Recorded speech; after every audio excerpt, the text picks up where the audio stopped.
Okay, Assalamualaikum warahmatullahi taala wabarakatuh. So berjumpa lagi pagi ni untuk membincangkan bagi bab 5. So jom kita mula. So tajuk bab 5 adalah berkaitan tentang termokimia. Sebelum saya mula, saya nak ucapkan terima kasih kepada Cikgu Nozila kerana beliau dah menyediakan slide ni. So terima kasih banyak-banyak. So, saya doakan semoga Allah saja yang mampu membalas segala usaha yang Cikgu Nozila telah buat.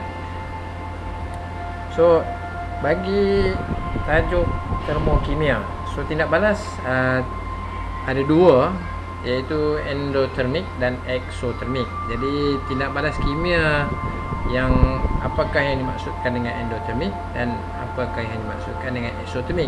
So setiap tindak balas melibatkan perubahan tenaga. Jadi perubahan utama dalam tindak balas kimia adalah perubahan tenaga haba.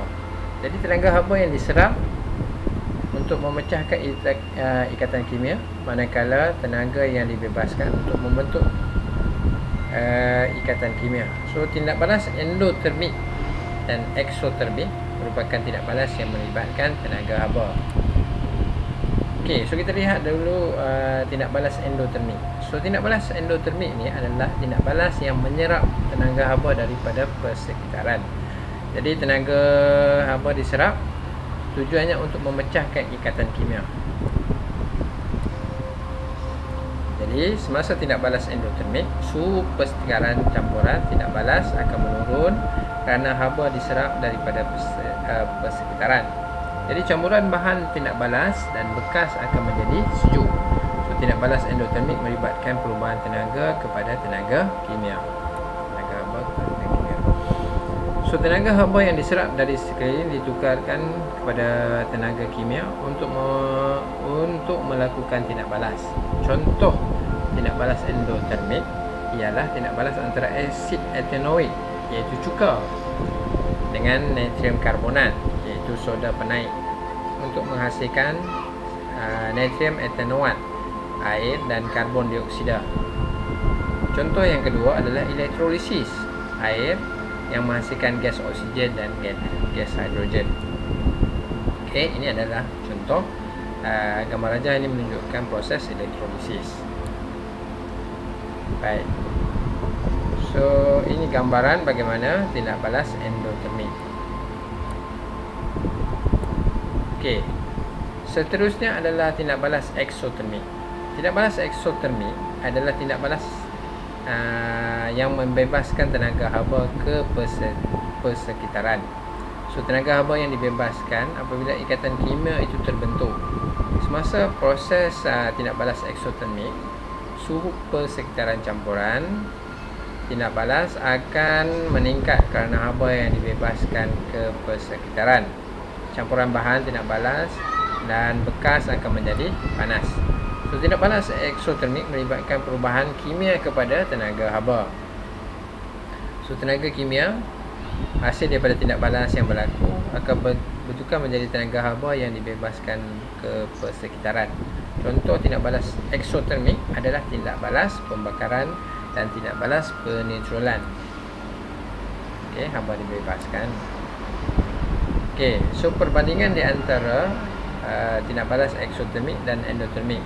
Kedua-dua melibatkan tindak balas dan melibatkan tenaga haba. Satu adalah membebaskan haba ke persekitaran, iaitu eksotermik, dan endotermik dia menyerap tenaga haba daripada persekitaran. So eksotermik akan menjadi panas, manakala endotermik sejuk. Tenaga kimia akan bertukar menjadi tenaga haba bagi eksotermik, manakala tenaga haba akan bertukar menjadi tenaga kimia dalam endotermik.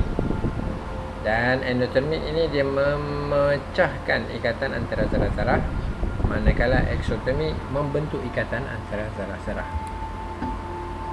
So tindak balas eksotermik dan endotermik dalam kehidupan seharian penting ataupun tidak? So mungkin anda semua mungkin pernah menggunakan produk-produk ni. So antaranya adalah pack haba segera, instant pack. Okey, digunakan untuk memanaskan tangan, kaki dan bahagian badan yang tercedera. So pack ini mengandungi prinsip tindak balas eksotermik yang membebaskan haba untuk memanaskan bahagian badan yang bersentuhan dengannya. Okey, dalam pack ini terdapat air dan garam seperti magnesium sulfat ataupun kalsium klorida yang dipack secara berasingan. So apabila pack haba ini ditekan ataupun dipicit, membran nipis akan memisahkan air dan garam pecah, manakala air dan garam dalam pack akan bercampur. So garam yang larut dalam air dan tenaga diserap untuk memecahkan ikatan ion garam. Okey. So ion-ion bebas akan terhasil, kemudiannya akan membentuk ikatan dengan air dan proses ini membebaskan tenaga. So jumlah tenaga haba yang dibebaskan melebihi jumlah tenaga haba yang diserap dalam tindak balas keseluruhan di dalam pack haba. Kesan ini akan memberi kesan pemanasan. So pack sejuk segera, instant cool pack juga berfungsi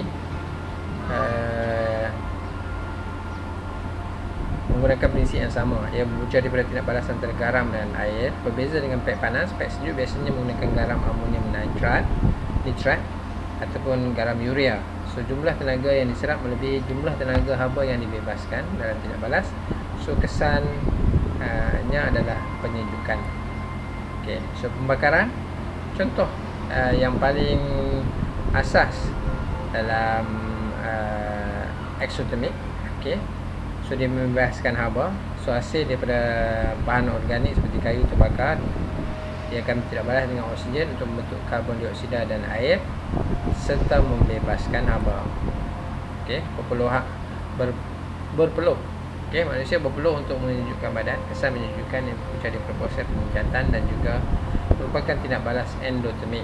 Okey, apabila peluh menyejak, dia akan menyerap haba dalam permukaan badan dan menjadi wap air. Okey, soalan. Kita tengok soalan PT3. Okey, pack haba segera sering digunakan untuk memanaskan badan di kawasan beriklim sejuk atau untuk merawat setengah jenis kecederaan. Apabila pack haba ditekan, ia akan menjadi panas.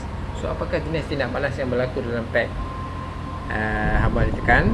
Okey, satu markah. Dan B adalah terangkan bagaimana pack haba ini berfungsi, dua markah. Okey, huraian. Kita lihat untuk A, tindak balas eksotermik. Pastilah eksotermik, pack haba segera. So apabila pack ditekan, air dan garam magnesium sulfat akan bercampur. Tindak balas akan berlaku apabila garam magnesium sulfat larut dalam air membebaskan tenaga haba. Okey, soalan yang kedua. So kita tengok soalan yang kedua. Carta palang berikut menunjukkan data daripada satu eksperimen mengkaji perubahan suhu dalam tindak balas A dan B. Okey, so A dan B. Okey, antara tindak balas A dan B, yang manakah tindak balas eksotermik dan manakah merupakan tindak balas endotermik? Jelaskan jawapan anda.